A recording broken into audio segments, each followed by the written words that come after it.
జై శ్రీరామ్. అందరికీ నమస్తే అండి. నేను మీ గోదావరి ఆడపడుచుని. ఈరోజు మన వీడియో ఏంటంటే ఆషాఢం వచ్చింది కదండి. అందరూ కూడా గోరింతాకులు పెట్టుకుంటారండి. ఈ ఆషాఢంలో గోరింతాకు పెట్టుకునే సంప్రదాయం ఎందుకు వచ్చిందో తెలుసా అండి? ఆషాఢం అంటేనే వర్షాకాలం కదండి. వర్షాకాలంలో కాళ్ళు చేతులు కూడా వర్షంలో తడుస్తూ ఉంటాయి కదండి. అలా ఉండడం వల్ల ఇన్ఫెక్షన్స్ వస్తాయండి. ఈ గోరింతాకు పెట్టుకోవడం వల్ల ఆ ఇన్ఫెక్షన్స్ అన్నీ కూడా తగ్గుతాయని చెప్పి పూర్వీకులే ఈ సంప్రదాయాన్ని పెట్టారండి. మన పెద్దవాళ్ళు ఏ సంప్రదాయం పెట్టినా కూడా మన ఆరోగ్యం కోసమే కదండి. పూర్వీకులు పెద్దగా చదువుకోపోయినా కానీ సైంటిఫిక్గా ఆలోచించేవారండి.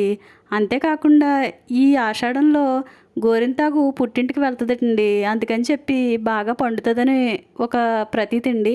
గోరింతాకంటే ఇష్టం లేని ఆడవాళ్ళు ఎవరు ఉండరండి.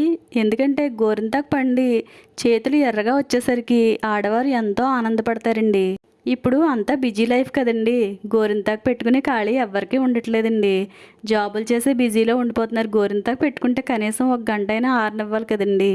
దాని గురించి కోన్ అయితే 10 నిమిషాల్లో అయిపోద్దని చెప్పి కోన్లు పెట్టుకుంటున్నారండి. కోన్లు పెట్టుకోవడం వల్ల దానిలో కెమికల్స్ ఉండడం వల్ల చేతులు పాడైపోతాయండి.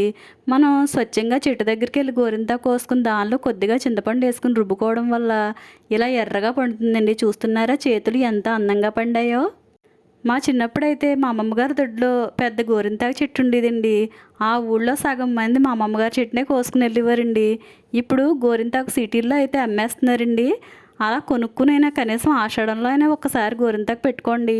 మన పెద్దవారు అరిచేతిలో గోరింతాకు వేసుకుంటే 5వ తనం అని చెప్పారండి.